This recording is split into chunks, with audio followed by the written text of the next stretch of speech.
ദേശാഭിമാനി മുഖപ്രസംഗം 2024 ആഗസ്റ്റ് 12. പ്രതീക്ഷിക്കുന്നത് അതിവേഗ സഹായം. കേരളത്തിലെ ഏറ്റവും മനോഹരമായ ജില്ലയാണ് വയനാട്. മലയും കുന്നും കാടും കാട്ടുചോലയും എല്ലാം നിറഞ്ഞ മരതക ഭൂമി. സഹ്യപർവ്വതനിരകളോട് ചേർന്ന് കിടക്കുന്ന നിമ്നോന്നതമായ മലമ്പ്രദേശം. ഈ മണ്ണിപ്പോൾ കേരളത്തിൻ്റെ സങ്കടഭൂമിയാണ്.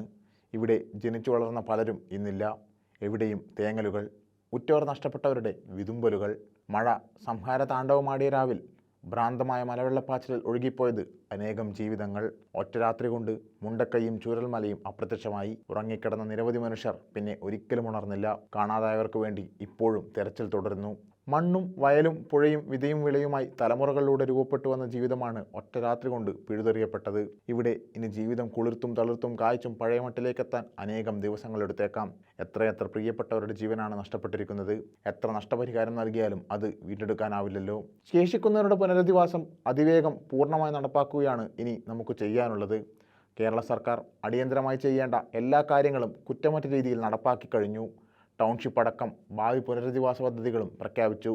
മുഖ്യമന്ത്രിയുടെ ദുരിതാശ്വാസ നിധിയിലേക്ക് കേരളത്തിനകത്തു നിന്നും പുറത്തു നിന്നും സഹായങ്ങൾ പ്രവഹിക്കുന്നുണ്ട്. ഈയൊരു സാഹചര്യത്തിൽ ശനിയാഴ്ച ദുരന്തഭൂമിയിലെത്തിയ പ്രധാനമന്ത്രി നരേന്ദ്രമോദി പറഞ്ഞ വാക്കുകൾ കേരളം പ്രതീക്ഷയോടെയാണ് കാണുന്നത്.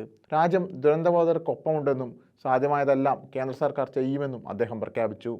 ദുരന്തബാധിതരെ കണ്ടും കേട്ടും അറിഞ്ഞും കാര്യങ്ങൾ മനസ്സിലാക്കിയ പ്രധാനമന്ത്രി പുനരധിവാസം നാടിൻ്റെ ഉത്തരവാദിത്തമാണെന്നും അതിന് പണം തടസ്സമാകില്ലെന്നും വ്യക്തമാക്കിയിട്ടുണ്ട്. കൽപ്പറ്റയിൽ അവലോകന യോഗത്തിൽ പങ്കെടുത്ത അദ്ദേഹം കേരളത്തിൻ്റെ ആവശ്യങ്ങൾ ഉൾപ്പെടുത്തി നിവേദനം നൽകാനാണ് നിർദ്ദേശിച്ചിട്ടുള്ളത്. ദുരന്തത്തിൻ്റെ വ്യാപ്തി മുഖ്യമന്ത്രി പിണറായി വിജയൻ വിശദീകരിച്ചു.